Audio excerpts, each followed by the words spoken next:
y consta de 4 subunidades, las cuales van a variar dependiendo del tipo de hemoglobina que tengamos. Nosotros tenemos varios tipos de hemoglobinas, ¿no? Durante toda nuestra vida tenemos varios tipos de hemoglobinas. Las hemoglobinas embrionarias, cuando todavía la sangre es en formación, la hemoglobina fetal, ¿no? Y luego en el adulto nosotros tenemos hemoglobina de dos tipos, A1, A2, aparte de la hemoglobina fetal, que también quedan ciertas trazas en el adulto, una cantidad muy pequeña, pero que se detecta todavía en el adulto. El mayor porcentaje de hemoglobina normal en el adulto es la A1, la hemoglobina A1, que está constituida por 2 subunidades alfa y 2 subunidades beta de globina. Tiene 4 subunidades, cada subunidad tiene un núcleo N, y el núcleo N contiene un átomo de hierro. Y ese átomo de hierro es capaz de unirse a una molécula de oxígeno. Por lo tanto, una molécula de hemoglobina tiene la capacidad de transportar 4 moléculas de oxígeno. 4 moléculas de oxígeno. Esa es su capacidad de transportar. Cuando la hemoglobina está unida a 4 moléculas de oxígeno, decimos que está saturada al 100%. ¿No? Está saturada al 100%. Pero de repente no está unida a 4, sino solamente a 3. O sea, tiene la capacidad de unirse a 4, pero si está unida solo a 3, está saturada al 75%. Si estuviera unida con 2, estaría saturada al 50%. Y si estuviera unida con una molécula de oxígeno, estaría saturada al 25%. ¿De acuerdo? ¿Ya? ¿Ok? Esa es la capacidad que tiene de transporte de la hemoglobina, ¿no? Entonces, la presión de oxígeno a nivel de los alveolos, ¿no? A nivel de los alveolos es más o menos 159 milímetros de mercurio, ¿no? Y eso representa el 21% de la presión atmosférica, ¿no? ¿Ok? Ya sabemos, pues, que en el aire que respiramos, el 21% es oxígeno, ¿no? ¿Estamos de acuerdo? ¿Ya? Esa es la fracción inspirada. Entonces, si nosotros sacamos el 21% de la presión atmosférica a nivel del mar, ¿no? A nivel del mar, ¿cuánto es la presión atmosférica? 750, 760, muy bien, milímetros de mercurio. Entonces, si usted saca el 21% de 760, va usted a ver que nos da ¿cuánto? Nos da 159, que sería la presión parcial de oxígeno, ¿no? A nivel del mar. Lógicamente, si usted, por ejemplo, se va a la altura, ¿no? Se va a la altura a Huancayo, por ejemplo, ¿no? Cusco, Arequipa. Entonces, ahí la presión atmosférica es menor. Entre más altitud tenga el lugar, la presión atmosférica es menor. Entonces, si por ejemplo en Huancayo la presión atmosférica es 500, entonces el 20% de 500 es 100. ¿No es cierto? 21%, bueno, más o menos 100. Ya no va a ser 159. Va a ser 100. Entonces quiere decir que el oxígeno va a entrar a tus pulmones con menos presión. ¿No es cierto? Va a entrar con menos presión. Y eso va a provocar que haya una disminución en la capacidad de oxigenación de la sangre, ¿no? Y hay menos oxígeno que va a ser transportado. Y hay menos oxígeno que va a llegar a las células. Y esa situación se llama hipoxia. Está llegando menos oxígeno a las células. Y eso es algo que es inevitable cuando vas a la altura, ¿no? Cuando vas a la altura, ¿ya? Hay hipoxia. Entre más alto te vas, más hipoxia. ¿De acuerdo? Entonces ahí hay necesidad de oxigenar más Entonces, el organismo va a experimentar una serie de modificaciones que tienen la finalidad de adaptarnos a la altura. Por ejemplo, aumenta la frecuencia cardíaca, aumenta la frecuencia respiratoria, ¿no? ¿Y qué pasa con la hemoglobina? Porque el tema es la hemoglobina. ¿Qué pasa con la hemoglobina cuando te vas a la altura? No pasa nada. Aumenta su concentración, claro. ¿Sí? Claro, aumenta. Pero claro, no va a ser de la noche a la mañana. O sea, tú te vas a Huancayo, por decirte que antes de irte acá a nivel del mar tenías, por decir, 14 de hemoglobina. Te vas a Huancayo y bien llegas a la hora, tú dices, ya debo tener 17 de hemoglobina. No, tampoco. O sea, es un proceso que demora unos días. 3 días, 4 días, comienza a aumentar la hemoglobina. Te quedas una semana, ya, ahí está la hemoglobina subiendo. ¿Ya? ¿De acuerdo? Sí. ¿Aumenta la hemoglobina porque hay menor cantidad de oxígeno? ¿Es una forma de tener? Claro, eso lo vimos en la clase pasada. ¿Se acuerdan de la eritropoyetina? Sí. ¿Se acuerdan? La eritropoyetina. Cuando hay hipoxia, acuérdense el HIF1, el factor inclusivo por la hipoxia, de tipo 1. Cuando la cantidad de oxígeno está normal, se degrada. De la clase pasada. Pero cuando hay hipoxia, la hipoxia es censada por el aparato yuxtaglomerular del riñón. Y entonces ese HIF1 ya no se degrada. Entonces se va a meter al núcleo y va a estimular la síntesis de eritropoyetina. ¿Y qué hace la eritropoyetina? La eritropoyetina inhibe la apoptosis de las células eritropoyéticas. Entonces aumenta la cantidad de células rojas en la médula ósea, de precursores de eritrocitos. Entonces la cantidad de hemoglobina va a aumentar. A la par que aumenta la cantidad de eritrocitos, aumenta la cantidad de hemoglobina. Producto de la hipoxia. ¿De acuerdo? Producto de la hipoxia. Ese es el principal estímulo para el incremento de la eritropoyesis y de la producción de hemoglobina. La hipoxia. ¿Estamos de acuerdo? ¿Claro? Ok. Y miren ustedes, a nivel celular, la presión de oxígeno es mínima, 1 milímetro de mercurio. Siempre les había hablado de la difusión cuando un gas, y el oxígeno es un gas, ¿no es cierto? Cuando un gas quiere pasar de un compartimento a otro, siempre tiene que ser por difusión. Y esa difusión se establece siempre y cuando haya una diferencia de presiones. Entonces, si hay diferencia de presiones, un gas siempre va a ir de donde hay más presión a donde hay menos presión. Eso es una difusión, que es un transporte pasivo, no gasta energía. Bueno, también les había señalado que el oxígeno se transporta en la sangre de 2 maneras. ¿Sí o no? La clase pasada compartamos eso. Dijimos que el oxígeno en la sangre se transporta de 2 maneras. ¿Cuáles son?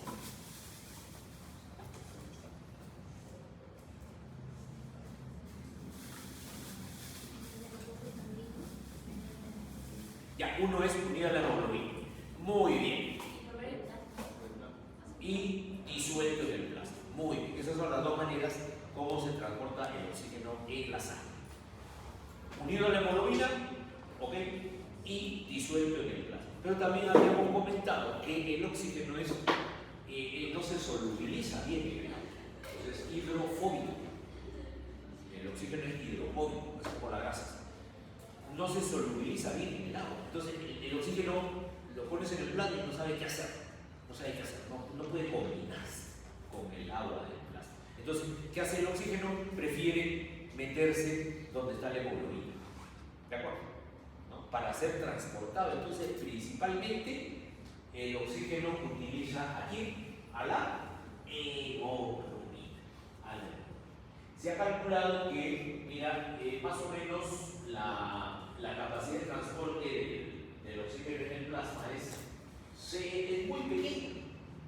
Mira, ve, es muy pequeño, 0.003 mililitros por decilitro por milímetro de mercurio. Ya, si consideramos por 100 milímetros de mercurio aproximadamente, ¿no? Ok, que es la presión. 100 milímetros de mercurio, por si acaso, es la presión de oxígeno a nivel de las arterias. O sea, la presión arterial de oxígeno óptima debe ser 100. ¿Ya? O muy cerca a 100. Muy cerca. ¿Ya? Entonces, si fuera 100 la presión arterial de oxígeno, entonces, ¿cuál es la cantidad de oxígeno que se transporta? 0.3 mililitros de oxígeno por cada decilitro de sangre. Por cada decilitro. Ese, por si acaso, repito, la cantidad de oxígeno disuelto en el plasma. Es muy pequeño. Es muy pequeño. ¿Ya? Pero ¿cuánto se requiere? ¿Cuánto requieren las células que lleguen de oxígeno? Requiere 5. Las células necesitan 5 mililitros de oxígeno por cada decilitro de sangre. Y en el plasma solamente se transporta 0.3. Entonces es insuficiente. Esa cantidad de oxígeno, solo la del plasma es insuficiente para oxigenar a las células. ¿De acuerdo? ¿Ya? Entonces, mira bien, la solubilidad del oxígeno es muy baja, solamente 0.003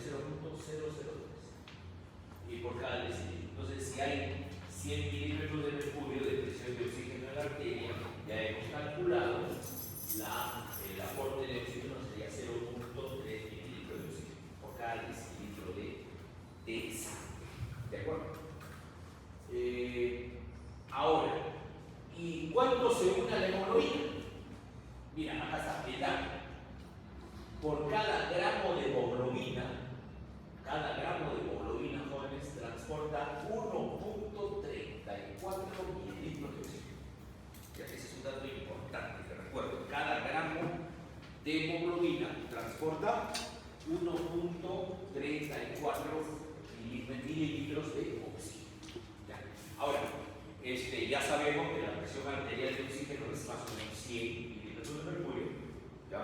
Y vamos a suponer, fíjate, que este paciente tiene una hemoglobina de 15. ¿Ya? Vamos a suponer una hemoglobina de 15 gramos.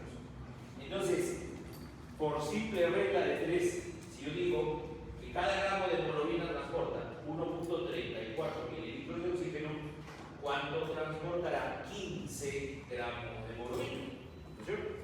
Entonces decimos así, 1.34 por 15, ¿cuánto sale? 20.1 mililitros por decilitro de sangre.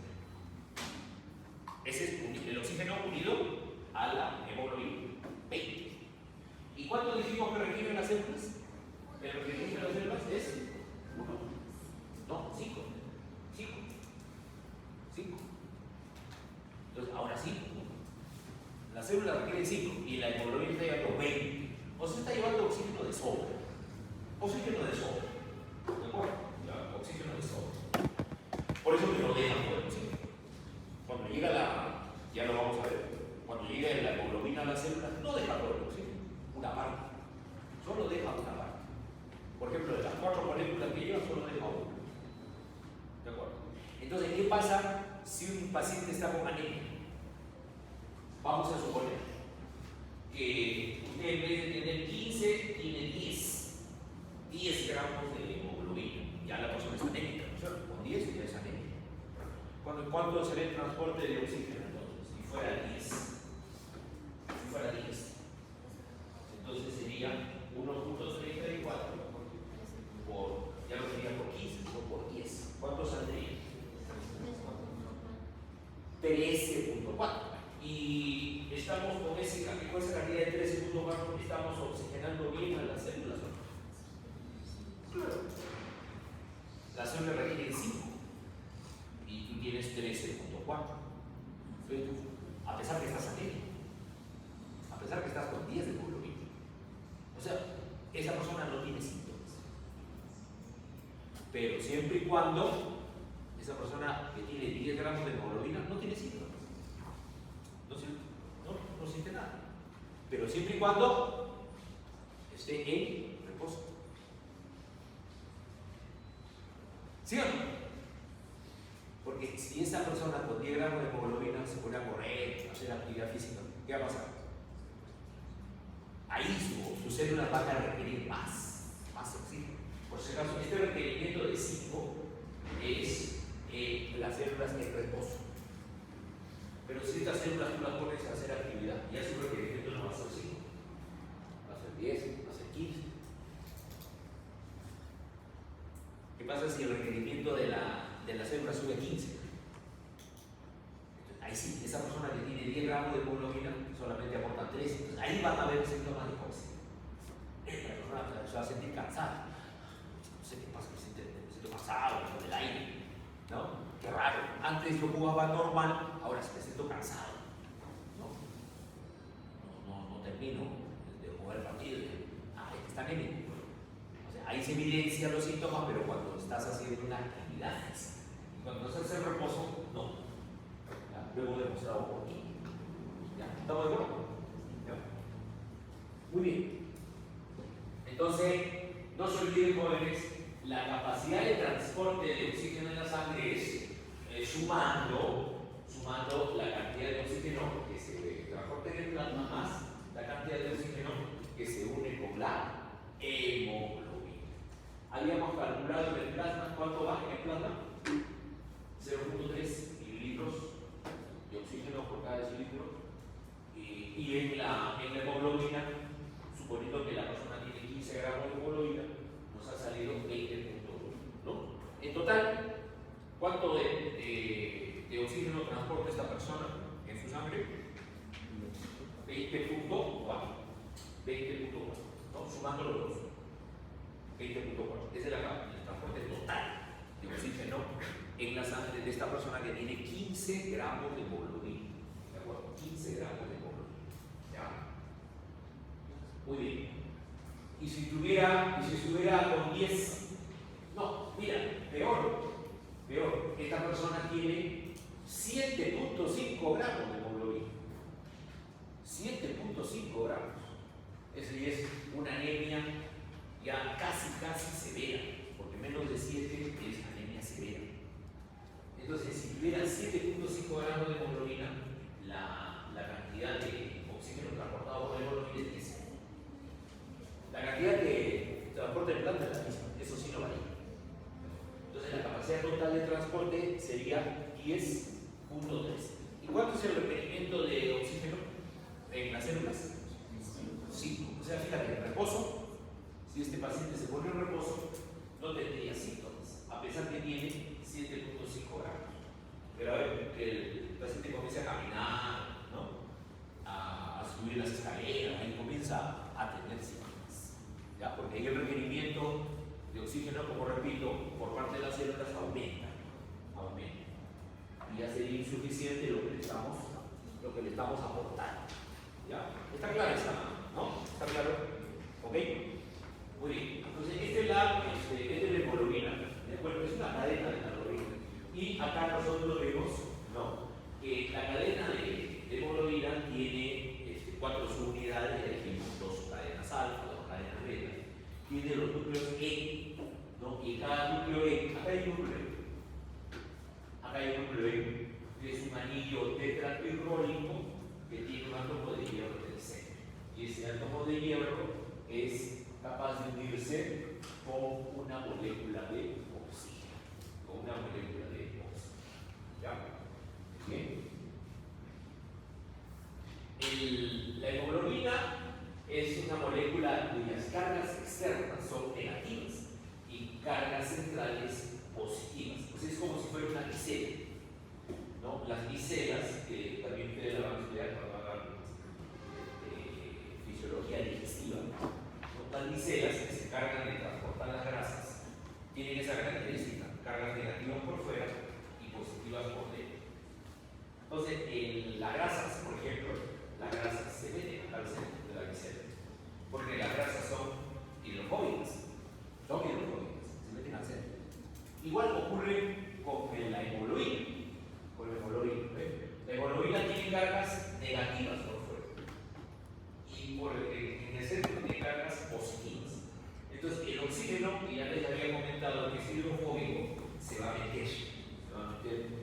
centro de la hemoglobina, ¿dónde está el núcleo N? ¿Dónde está el núcleo N? ¿Ya? ¿Ok? Tenemos, este es el anillo tetrapirrónico, este es el anillo tetrapirrónico, ¿no? Y en el centro está el hierro. En el centro está el hierro, ¿de acuerdo? Ya. Ahora, este núcleo N, no solamente se puede unir con el oxígeno, no solamente se puede unir con el oxígeno. Hay otros gases que también se pueden unir al núcleo N. Por ejemplo, el nitrógeno, el óxido nítrico, el agua, el monóxido de carbono. ¿Ok? Y quien tiene más afinidad para unirse con la hemoglobina, mucho más que el oxígeno, 10 veces más, es el monóxido de carbono. Monóxido de carbono. El problema es que el monóxido de carbono es tóxico. Es tóxico. ¿Qué pasa si ingresa una buena cantidad de monóxido de carbono a través de la respiración? Ingresa a la sangre. Satura a la hemoglobina. Satura la hemoglobina y ya no dejaría que se una con el oxígeno. Lo desplaza el oxígeno. ¿De acuerdo? Entonces, ¿cuál sería la consecuencia de eso? Claro, o sea, ya en la hemoglobina no podría transportar oxígeno, porque ya el monóxido la satura. Entonces no le llegaría oxígeno a las células. Y si ya no le llega oxígeno a las células, nos morimos. Así de simple, nos morimos por hipoxia. ¿De acuerdo? Y eso ha ocurrido muchas veces, ¿no? Eso ha ocurrido muchas veces. ¿El monóxido de carbono dónde está? El monóxido de carbono es el humo de la combustión de los motores, de los carros. Es un carro que bota bastante humo por el tubo de escape, pero eso es puro monóxido, ¿de acuerdo? Puro monóxido. ¿Ok? Entonces ha ocurrido muchas muertes por asfixia, ¿no? Por inhalar monóxido de carbono, ¿no? Como así, por ejemplo, un taxista está cansado y se va a dormir un ratito, ¿no? Claro, se queda dormido y dice, para que no me moleste voy a cerrar bien las lunas del carro, cierra bien todas las lunas y se echa a dormir. Y resulta que se olvidó de apagar el motor del carro. Se quedó dormido con el motor prendido, ¿de acuerdo? Entonces, si por ahí como es un carro medio viejo, por ahí ¿no? Tiene un huequito, por ahí se mete el humo a la cabina. Como está la cabina cerrada, el hombre estaba ahí dormido, no estaba respirando monóxido y lo han encontrado, ¿de acuerdo? Esto ha pasado muchas veces, ¿ya? ¿Ok? Bueno, entonces ya dijimos, la capacidad de transporte del oxígeno es 4 moléculas de oxígeno por cada molécula de hemoglobina. ¿Ya? Ahora, cuando la hemoglobina se une al oxígeno, se contrae. Y cuando está sin el oxígeno, se abre. ¿De acuerdo? Se abre. ¿De acuerdo? Entonces hay dos formas ahí, la forma tensa y la forma relajada de la hemoglobina. Bueno, también les había señalado que la molécula de hemoglobina puede unirse, tiene la capacidad de unirse con 4 moléculas de oxígeno. ¿No es cierto? ¿Ya? Okay. Si no está unida con ninguna molécula de oxígeno, la saturación ¿cuánto será? 0. Acá lo comparamos con esta gráfica de saturación, la saturación es 0. Si está unida con una molécula de oxígeno, la saturación sube al 25% de saturación, porcentaje de saturación. Si está unida con 2 moléculas de oxígeno, ¿cuánto será la saturación? 50%. Estaríamos en este punto, ¿de acuerdo? Si está unida con 3 moléculas moléculas de oxígeno? La saturación es 75. Y si está unida con 4, la saturación es 100%. ¿De acuerdo? Ya. Y en cada punto de saturación nosotros podemos registrar la presión de oxígeno en la sangre. Por ejemplo, cuando la saturación es 50%, más o menos la presión parcial de oxígeno en la sangre es más o menos cerca de 30. Cuando la saturación está en 75%, la presión arterial de oxígeno es 40 milímetros de mercurio. Y cuando la saturación es 100, también la presión parcial, la presión arterial de oxígeno es 100. ¿De acuerdo? Entonces, si unimos los puntos, mira la gráfica que se forma.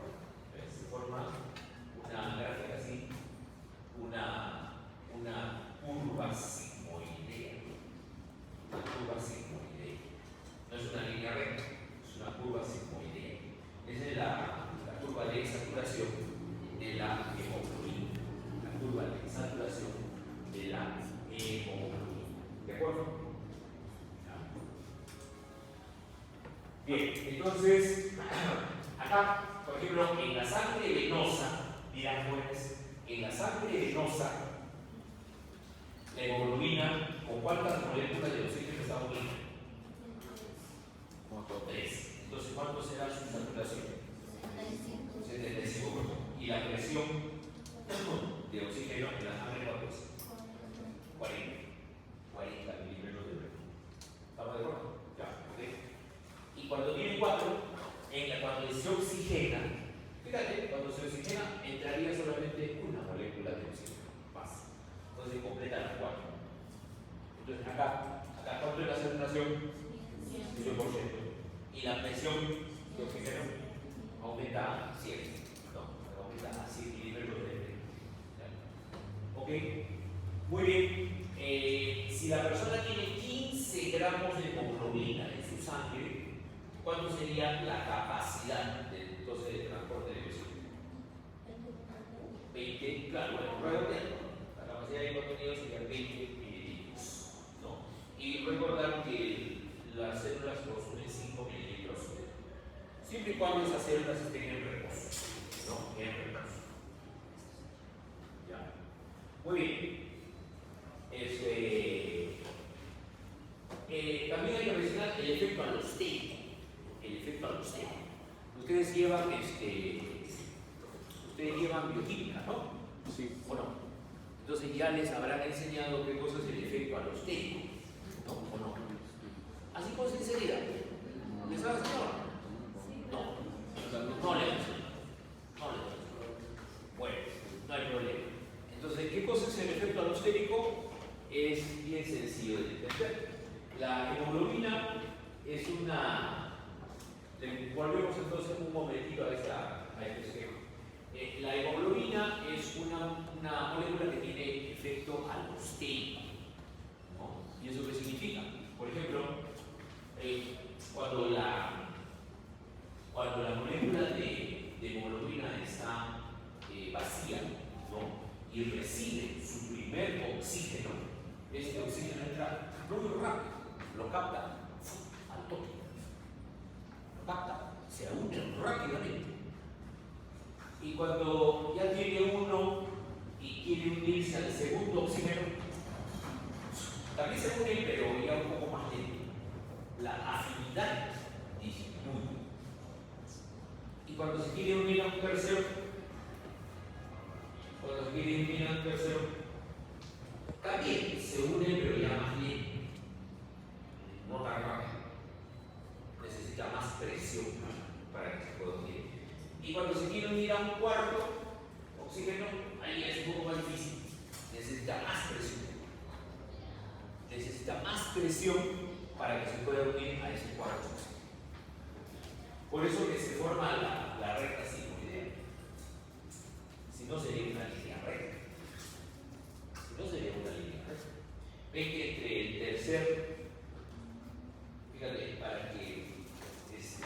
que se pueda unir, acá en el punto D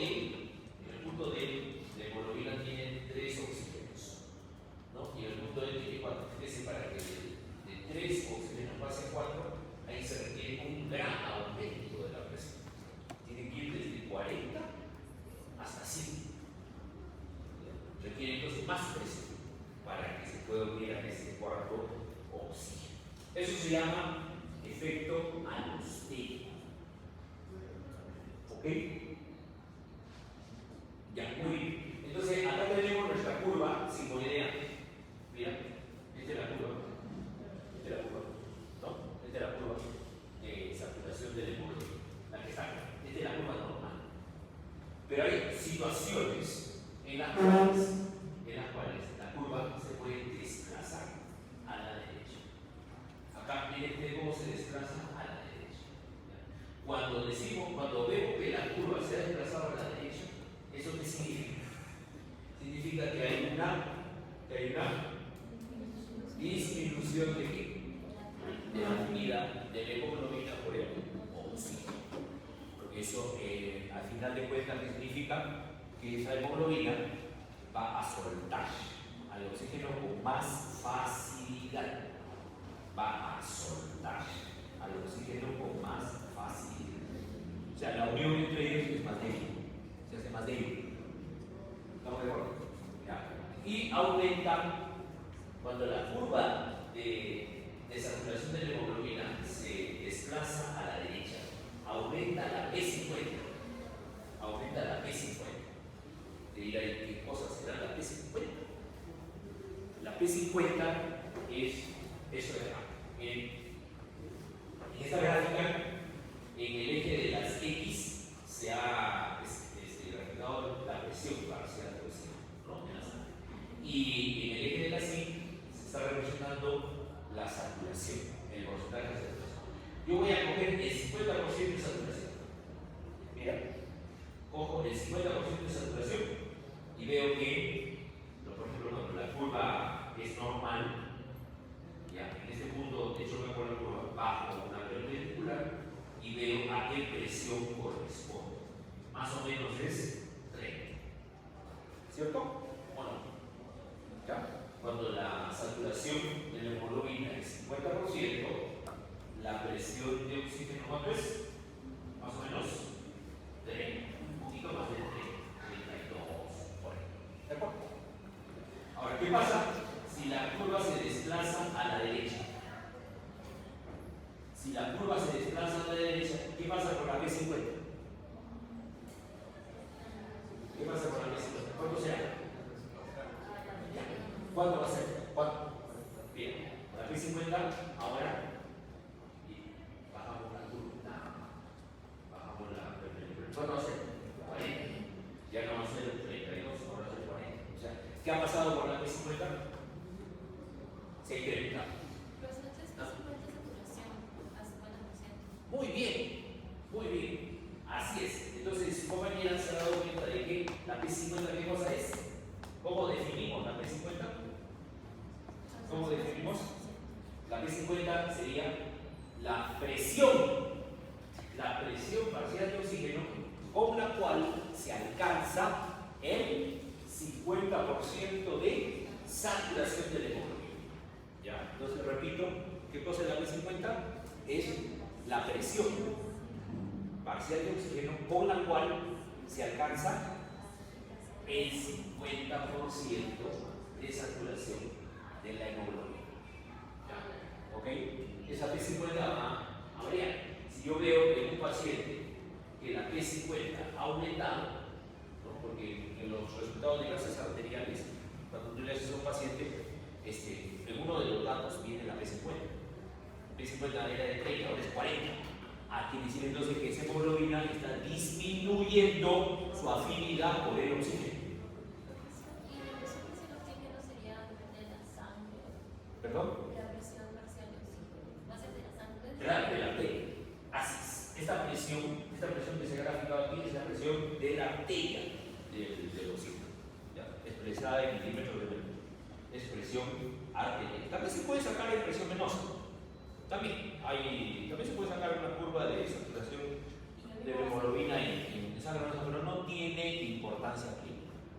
No tiene importancia clínica. Lo que sí tiene importancia clínica es la de la sangre arterial, solamente la sangre arterial. ¿De acuerdo? Muy bien. Ahora, en el otro caso,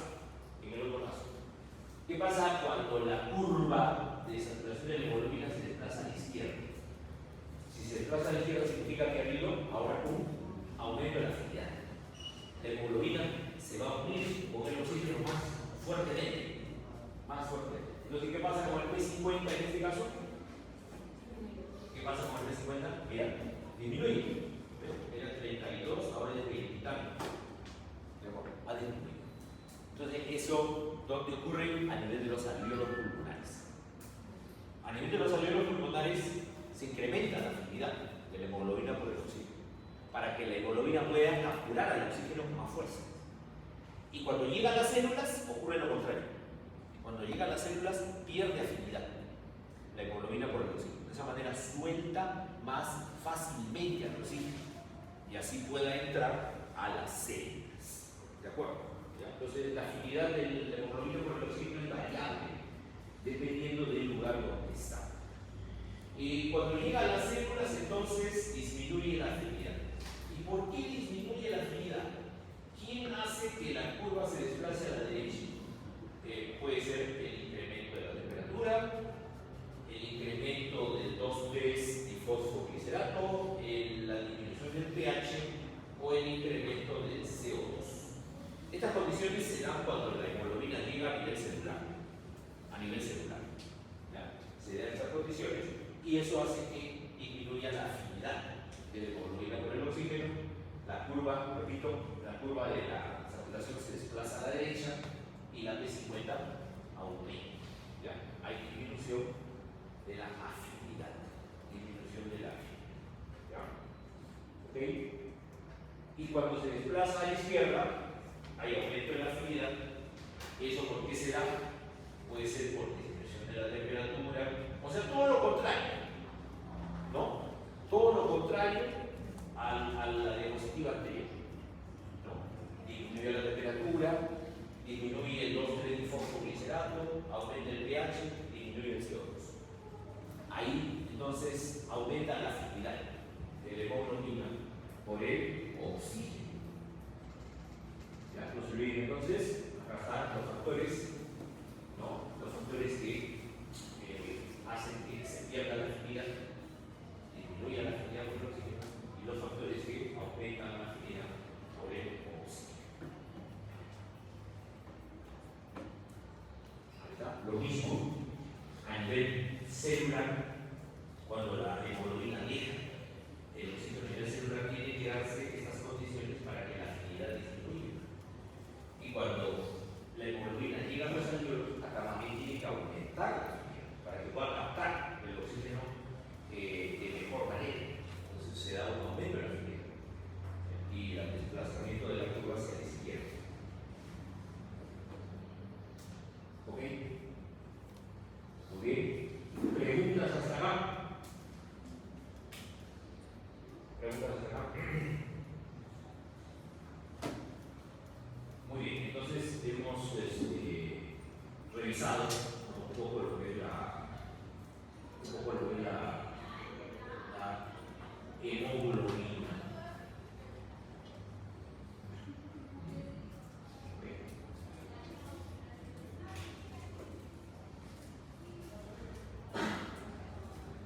Y vamos a pasar ahora a otro punto.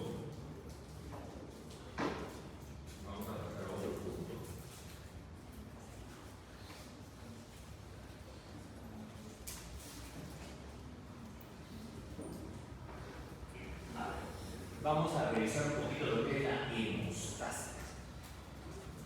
La hemostasia, que es el último punto que vamos a revisar. Vamos a descargar esto. ¿Qué cosa es la hemostasia? ¿Han escuchado hablar de ustedes de este término? Hemostasia. Hay varios términos similares: homeostasis, hay hematosis, hay hemostasia, ¿no? ¿Sí o no? No hay que confundir. ¿Qué cosa es hemostasia?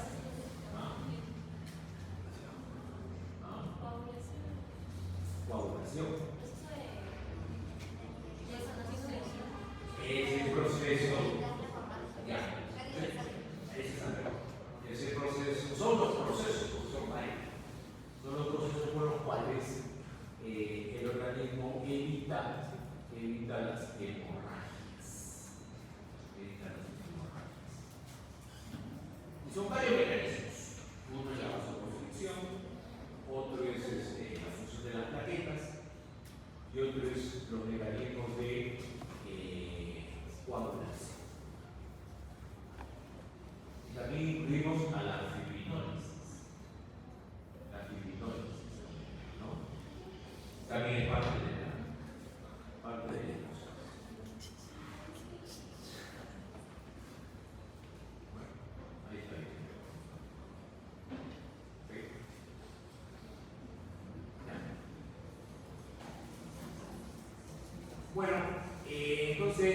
hemostasia son aquellos procesos que se dan en la sangre destinados a evitar las hemorragias. Acá, por ejemplo,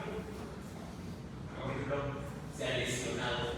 Usted está cocinando, ¿no? Está cocinando y está picando la cebolla y borran, sin querer, se hace un corte, ¿no? Entonces la sangre comienza a salir inmediatamente. Entonces, ¿por qué la sangre sale? Porque se ha lesionado el vaso sanguíneo, ¿no?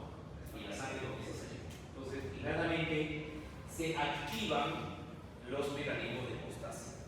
Cuando no hay hemorragias, cuando no hay sangrado, entonces los mecanismos de hemostasia están en un estado latente, ¿no? En un estado, digamos, inactivo. Pero se activan cuando hay hemorragias. Acá, por ejemplo, ya se activaron los mecanismos de hemostasia y el resultado final va a ser que esta zona donde se produce la lesión tiene que ser reparada, ¿no? Lo primero es taponar esa lesión para evitar que la sangre siga saliendo. ¿De acuerdo? Entonces, vamos a ver, hay una hemostasia primaria, hay una hemostasia secundaria, que vamos a ir, ¿no? La hemostasia primaria tiene dos fases: la vasoconstricción, que es la fase vascular, y la función de las plaquetas, que es la fase celular, ¿no? Bueno, en realidad se llama toda la fase celular, pero incluye también la vasoconstricción, que es propio de los vasos sanguíneos, ¿ya? Y las plaquetas tienen tres propiedades: adhesión, la activación y la agregación plaquetaria. Resultado de esta primera etapa, que es la hemostasia primaria, se forma un tapón o un coágulo, pero es todavía un coágulo inestable, muy largo, se puede romper fácilmente. ¿Ya? Entonces, claro, cumple una función, ¿no?, momentánea de tapar ese orificio, esa lesión, para evitar que la sangre siga saliendo, pero es un tapón inestable. Sobre ese tapón inestable, tiene que venir un coágulo más estable, ¿no? Tiene que venir un coágulo más estable, ¿ok? Y ahí tiene que formarse una proteína especial. Se tiene que formar una proteína especial. ¿Cuál es? La fibrina. La fibrina. ¿Okay? La fibrina se forma a partir de quién? Del fibrinógeno. Muy bien. Y el fibrinógeno es una proteína producida en el hígado. ¿Okay? Pero ¿quién transforma al fibrinógeno en fibrina? La tropina. ¿No es cierto? La tropina. ¿Y de dónde viene la tropina? De la protrombina. ¿Y dónde viene la protrombina? Y así podemos seguir viendo atrás, y vamos a encontrar una gran cantidad de moléculas que tienen que interactuar entre sí para que finalmente se forme la fibrina. Y depende muchas moléculas,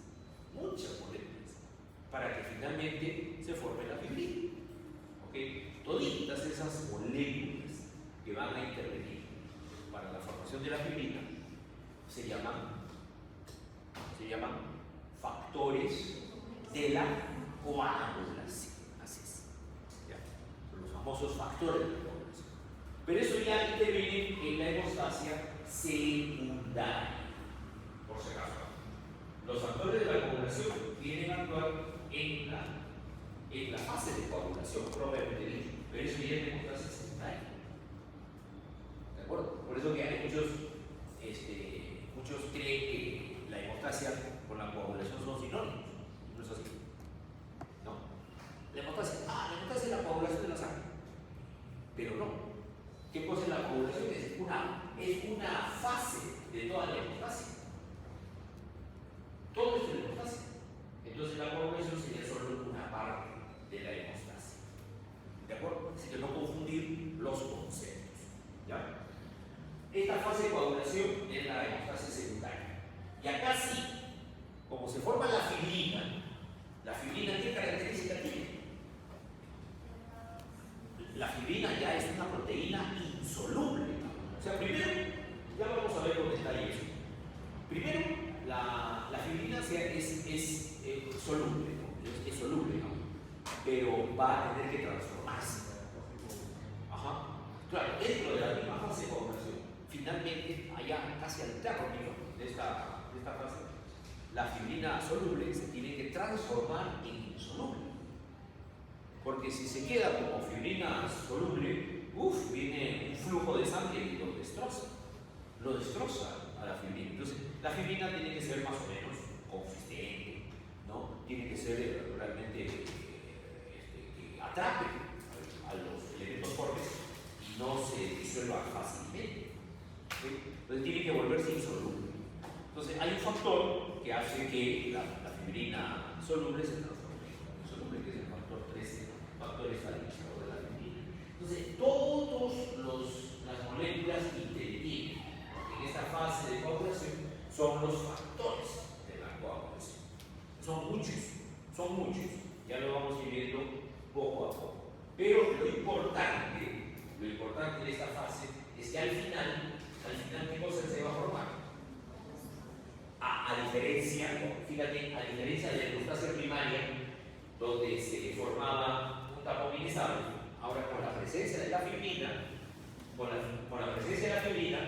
se forma un tapón estable, al cual también se le llama coágulo definitivo. En cambio, al que se forma en la hemostasia primaria, se le llama también coágulo temporal. ¿Ok? Muy bien. Entonces ya se formó el coágulo, ¿no? Ya estable, pero tampoco ese coágulo no puede quedarse ahí toda la vida. No se va a quedar ahí toda la vida. ¿No? Tiene que ser retirado. Una vez que hace reparar los tejidos, ese coágulo tiene que ser retirado de la circulación. Porque imagínate, ¿qué pasaría si ese coágulo se queda ahí para siempre? Digamos, se queda ahí en el vaso sanguíneo para siempre. ¿Qué pasaría? Va a ser un obstáculo, es como una piedra en el camino. Va a ser un obstáculo para que la sangre circule. ¿Sí o no? Y si te cortas otra vez, otro día, se forma otro coágulo. Te cortas otro coágulo. Entonces, una persona que ha tenido varias hemorragias va a tener en su sangre muchos coágulos en la pared interna de sus vasos sanguíneos. Y eso es bueno, porque primero obstruye la circulación. Y tanto obstruye la circulación, la sangre, si pasa con fuerza, ¿qué puede ocurrir? La sangre pasa con fuerza ahí, desprende ese coágulo, ¿no? Desprende ese coágulo y ese coágulo comienza a viajar por las arterias, por las venas. Comienza a viajar y comienza a viajar, ¿no? Ese coagulito comienza a viajar y ¿qué puede pasar? De momento, trombosis. ¡pum! ¡Pum! Entra un vasito, ¿no? Chiquito y ¡pum! Se enclava. Puede ser, se enclava en una arteria del coronario. Y no, te produce un infarto. O de repente, ¡pum! Se va al cerebro y ¡pum! Se enclava en una arteria del cerebro. Te produce un ACV, un accidente cerebrovascular, comúnmente llamado derrame cerebral. Te puedes morir si la arteria que se ha obstruido es una arteria más o menos grandecita. Te puedes morir instantáneamente. El paciente murió de una trombosis. Tuvo una trombosis. Ese coagulito que se desprendió es un trombo. Se convierte en un trombo. Entonces es un peligro. Es un peligro que se forme. Claro, hay personas que sufren de trombosis, ¿sí o no? Ya lo vamos a ver. ¿No? La trombosis es sumamente peligrosa. Porque en cualquier momento esa persona puede tener un evento cardíaco o un evento cerebral. Entonces, quienes, por ejemplo, tienen tendencia riesgo de trombosis, por ejemplo, las personas que sufren de varices. ¿No es cierto? Las personas que sufren de varices, sus válvulas venosas están fallando. Entonces hay una mala circulación en las venas, sobre todo en los miembros inferiores. No circula bien la sangre. No circula bien la sangre. Hay riesgo de trombosis. Hay riesgo de trombosis. Entonces, ¿cómo podemos evitar eso? ¿Cuál sería el tratamiento para estos pacientes? ¿Qué hacemos? Ese paciente tiene riesgo de trombosis. Entonces, ¿qué le damos? ¿Qué le damos? Algo, hay que darle algo que evite la formación de trombos. ¿Estamos de acuerdo? Claro. Entonces, ¿qué le damos? ¿Qué se le da a los pacientes, por ejemplo, que sufren de varices? Entonces el médico le dice, ¿sabe qué, señora? Porque las mujeres son las que más sufren de varices. Señora, usted sufre de varices, entonces usted tiene el riesgo de trombosis, ¿no?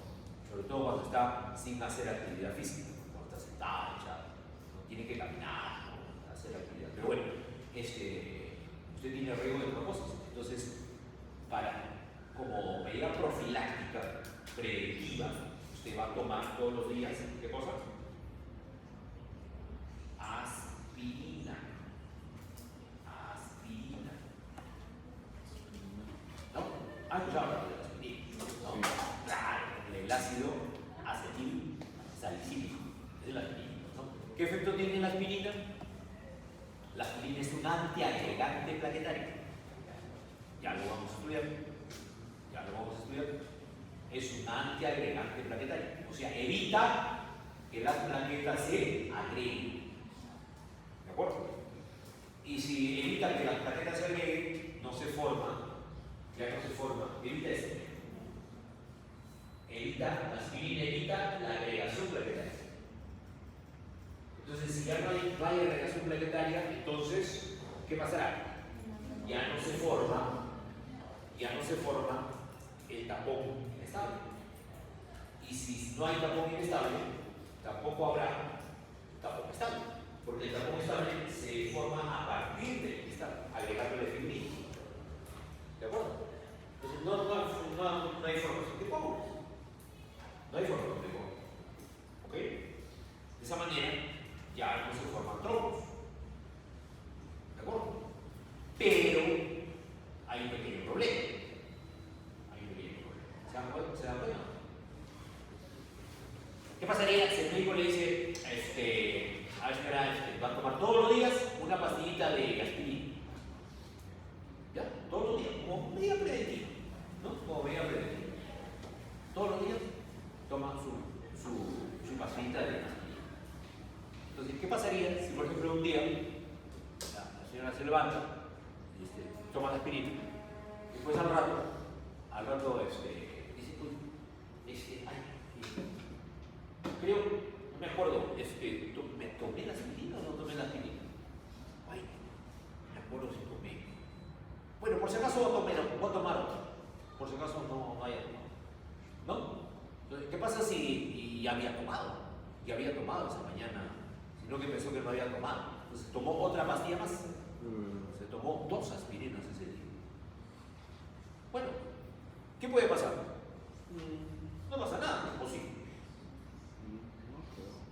¿Qué puede pasar? Está tomando mucha cantidad de aspirina. Entonces, ¿qué puede pasar? Se inhibe demasiado. Ya se inhibe demasiado la agregación plaquetaria. Entonces ya me voy al otro lado.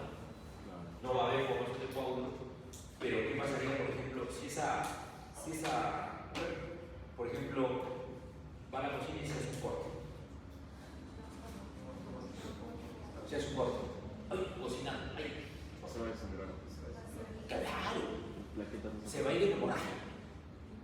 O de repente se va al baño a cepillarse los dientes, está cepillando y comienza a sangrar sus encías. Y no parece sangrar. No parece sangrar. O sea, nos hemos ido al otro lado. Le estamos dando mucha dosis de aspirina, entonces más bien le estamos provocando sangrado, hemorragias. Cuando usted vaya al dentista, Cuando usted vaya al dentista, y por ejemplo, el dentista le quiere extraer una muela. ¿Qué cosa le pregunta el dentista? Primero, ya que su muela ya está complicada, ¿no? Ya esa muela ya hay que sacarla. Entonces, pero antes de sacarla, usted por si acaso toma aspirina. Yo creo que el dentista. Todos los dentistas preguntan eso. ¿Usted toma aspirina? No, no toma aspirina. Ay, pues sacamos su problema. Pero ¿qué pasa si tú le dices, sí, doctor, yo tomo aspirina, una pastilla al día? Porque tengo varices y el doctor me ha dicho que tome todos los días aspirina. Ah, sí, entonces hoy día no le voy a poder sacar la muela. Hoy día no le voy a poder sacar la muela. Vamos a suspender la aspirina 7 días. ¿De acuerdo? Usted tiene que suspender la aspirina 7 días y de ahí viene para sacarle la muela. ¿Estamos de acuerdo? Así es.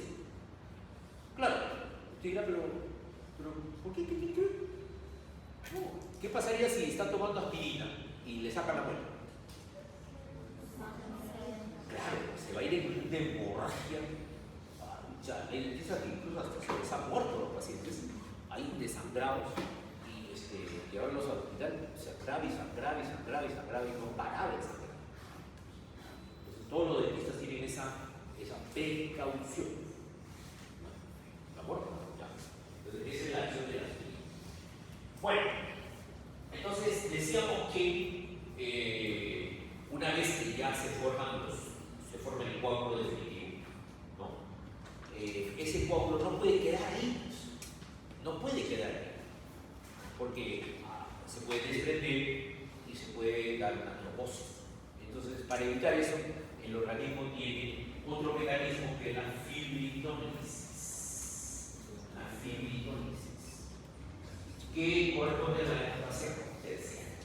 La fibrinólisis, ¿no? En esta fibrinólisis hay una enzima que es la más importante, que es la plasmina. La plasmina. ¿Qué hace la plasmina? Se forma la plasmina y bueno, van a haber varias moléculas que vienen en la fibrinólisis y todas ellas tienen como misión formar la plasmina. Se forma la plasmina y viene y actúa sobre ese coágulo, sobre ese tapón estable y lo desintegra, lo pulveriza. ¿De acuerdo? ¿Ya? Es como una tijera, ¿eh? Corta todita la fibrina y destroza, desmenuza al coágulo y lo desaparece. Y aquí esos productos finales ya van y circulan en la sangre y después se eliminan. ¿De acuerdo? Disuelve, en otras palabras, el coágulo sanguíneo para evitar las trombosis. Entonces, este fenómeno también es importantísimo, ya para completar todo el fenómeno de hemostasia. Y ahí queda ya el vaso sanguíneo, después de la fibrinólisis, ya queda limpio, como si ahí no hubiera pasado nada. ¿De acuerdo? Ya. ¿Okay? Ahora, cada etapa tiene su duración. Por ejemplo, la hemostasia primaria o fase celular se da dentro de los 3 a 5 minutos de producida la lesión del vaso sanguíneo. La hemostasia secundaria se da, la fase plasmática, que se llama, se da de 5 a 10 minutos. ¿No? Y la hemostasia terciaria se da de 48 a 72 horas. Es la que más demora. ¿De acuerdo? ¿Okay? Muy bien. Seguimos. Vamos primero a revisar la hemostasia primaria.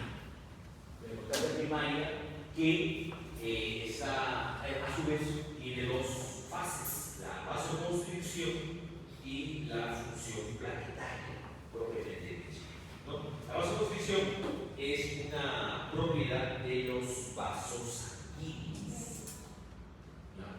De los vasos sanguíneos. ¿Okay? Esta es llamada fase vascular. También se llama fase vascular. Ya, la vasoconstricción. ¿Por qué se produce vasoconstricción? Miren acá, Acá tenemos los vasos sanguíneos tienen un diámetro, ¿ok? Por ahí circula la sangre. ¿Y qué pasa si hay una vasoconstricción? Mira, ¿qué pasa con el diámetro del vaso sanguíneo? Entonces, se reduce. Entonces, eso significa que la cantidad de sangre que va a llegar acá es menor, llega menos sangre. Y si llega menos sangre, esta zona va a entrar en hipoxia, porque está llegando menos sangre, menos oxígeno. ¿No? Una de las cosas que produce una vasoconstricción refleja es la temperatura. Por ejemplo, en el frío se produce una vasoconstricción. El calor produce vasodilatación. Pues ustedes, cuando nos sometemos a un frío muy intenso, ¿qué pasa con los dedos?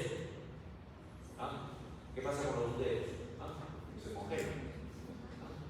¿Qué pasa con los dedos? Se ponen así, ¿ves? Se ponen hasta medio morados, ¿no?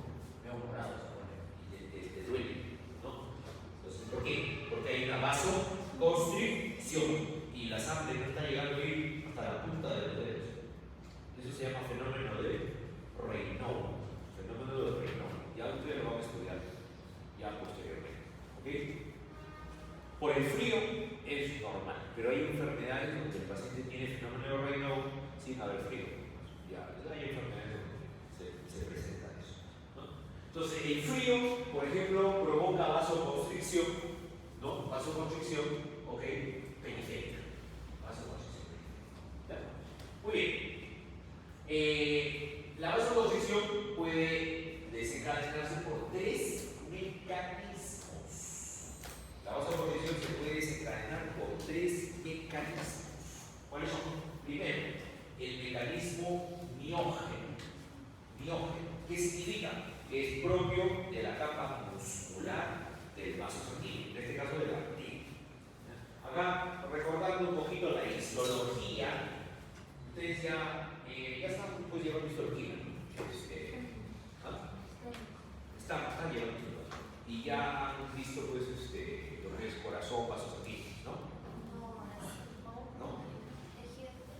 Pues deberíamos ir a la par. Pero bueno, acá histológicamente, esta es una arteria. Esta es una arteria. Tiene tres capas, ¿no? La adventicia, la capa muscular y la capa interna, la túnica interna, ¿de acuerdo? La túnica interna, la túnica media es la capa muscular y la adventicia es la capa más externa. Entonces acá la túnica media está hecha de fibras musculares. Entonces, ¿qué pasa si tú agarras a esta arteria y le das un corte? Tiene un cuchillo y su toque. Entonces, de manera refleja, esa capa muscular se contrae. De manera refleja. Cuando hay una lesión, de manera refleja, esa capa muscular se contrae y se provoca vasoconstricción. Eso es un mecanismo miógeno, porque se ha actuado directamente sobre la capa muscular. Se ha estimulado la capa muscular. ¿Ya? Luego tenemos el mecanismo nervioso. El mecanismo nervioso, por ejemplo, acá hay fibras. Mira, fibras nerviosas. Hay fibras nerviosas que llegan hasta la capa muscular. Entonces, ¿qué pasa si al cortarme, al cortar un cuchillo, por ejemplo, lesiona este nervio?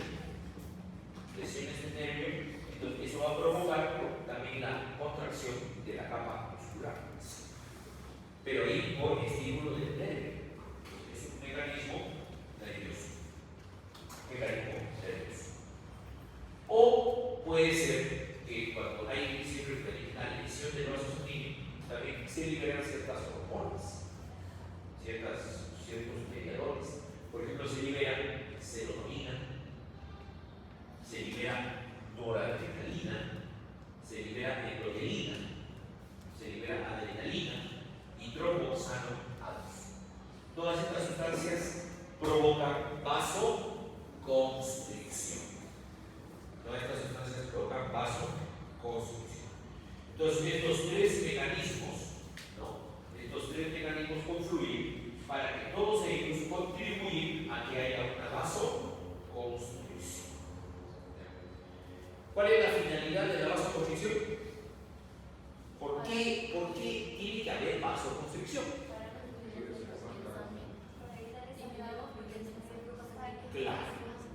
Claro, muy bien.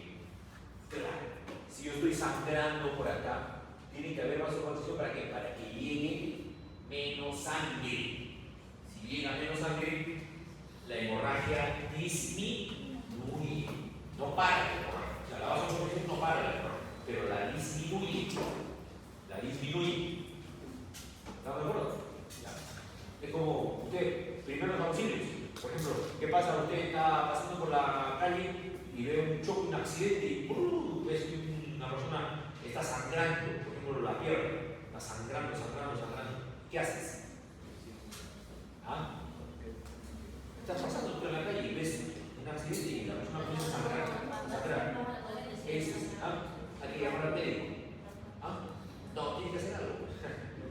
¿Ah? Tienes que tener vocación. El médico tiene que tener vocación.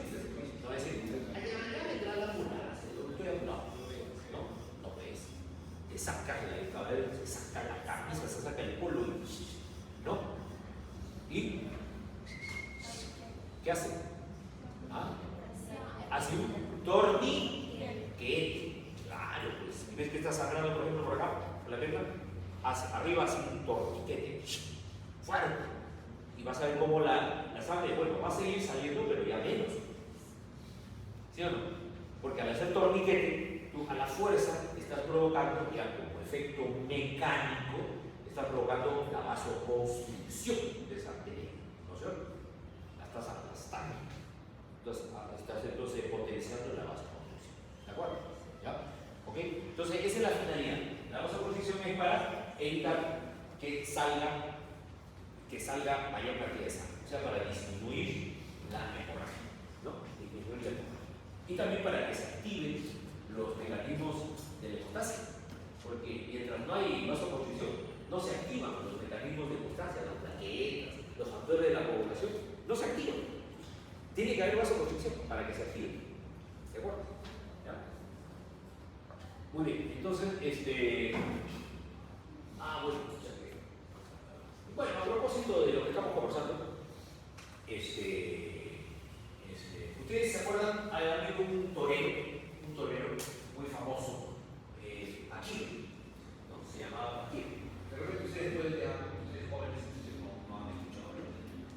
Pero si entran a Google y ponen Paquirri, van a conocer su historia, ¿no? No sé si alguien la conoce. Pero su esposa, Paquirri, es la cantante Isabel Pantoja. No sé si también se habrán escuchado hablar de Isabel Pantoja, ¿no? Sí. Entonces, cuando muere Paquirri, Isabel Pantoja le dedicó una canción muy famosa.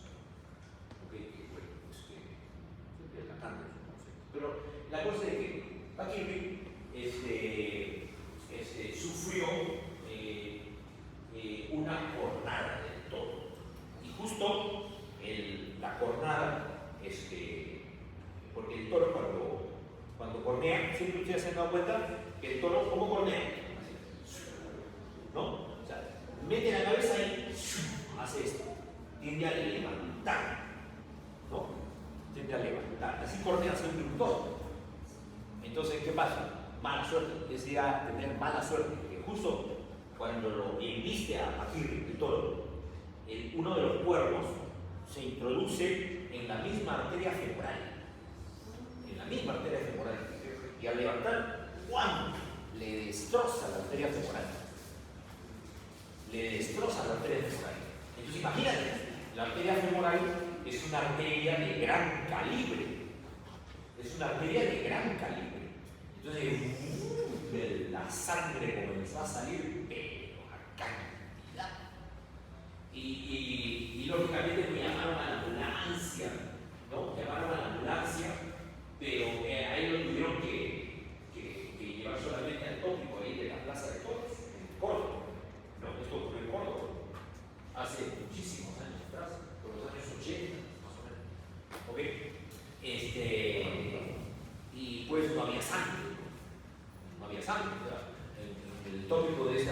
nace todo solamente la enfermería, ¿no?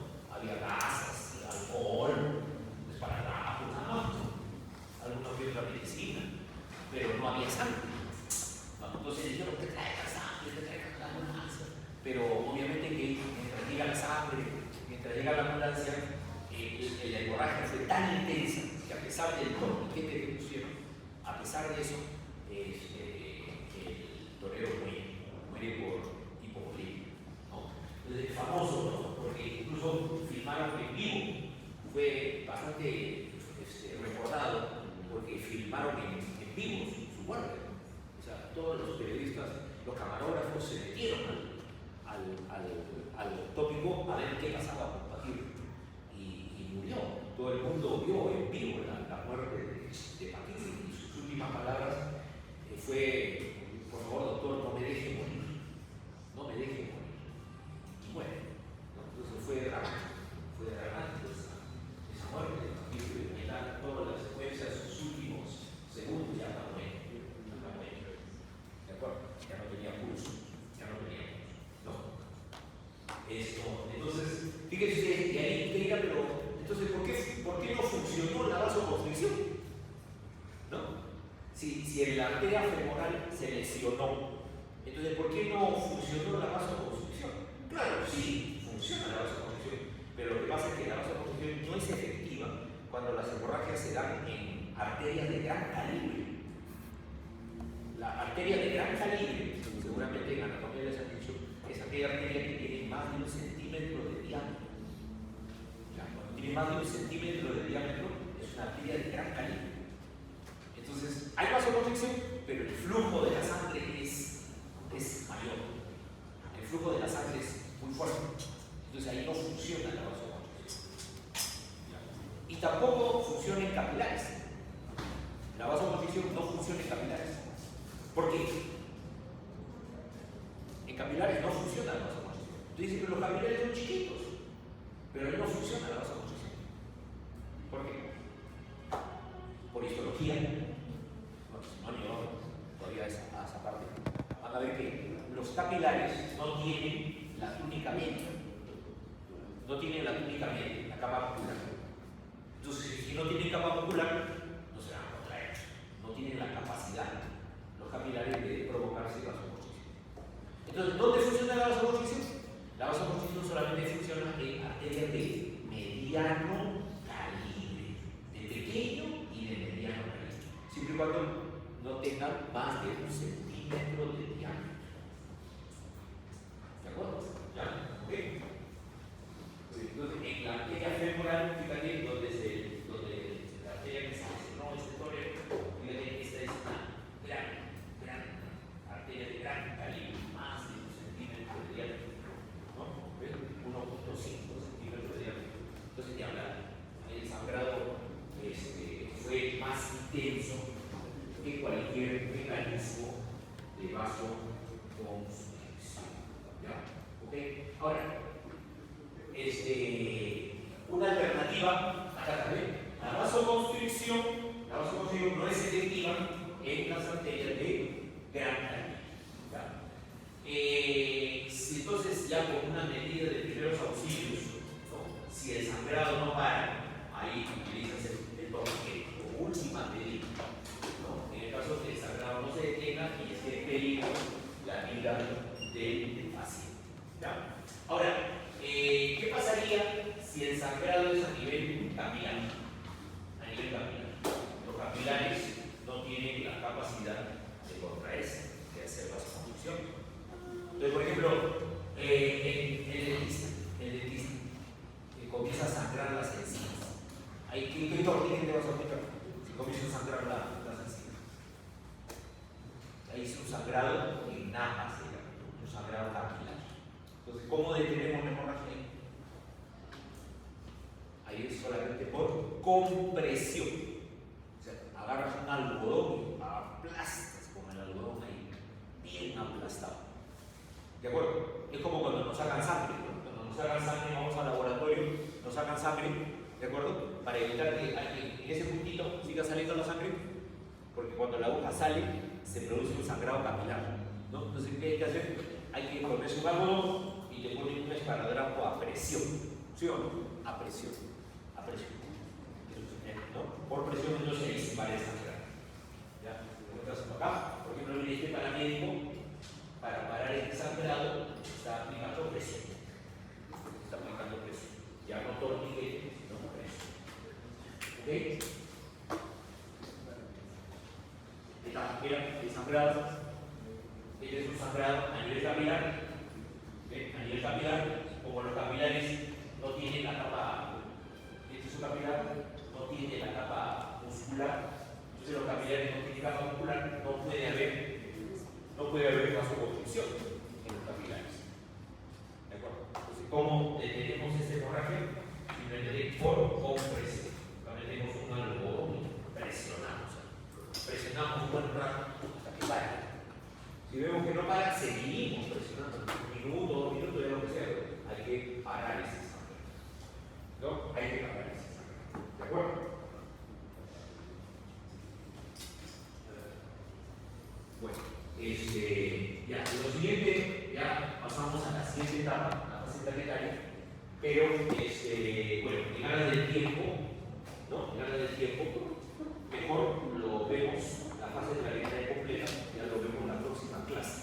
Nos faltaría, la próxima clase ya hacemos, delegada, la próxima clase vamos a hacer fase planetaria, la fase de coagulación y fibrinosis, y ahí terminamos.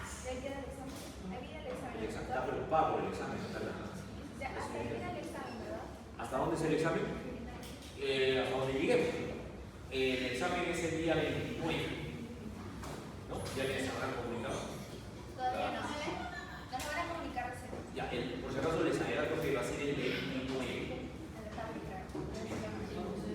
Bueno, salvo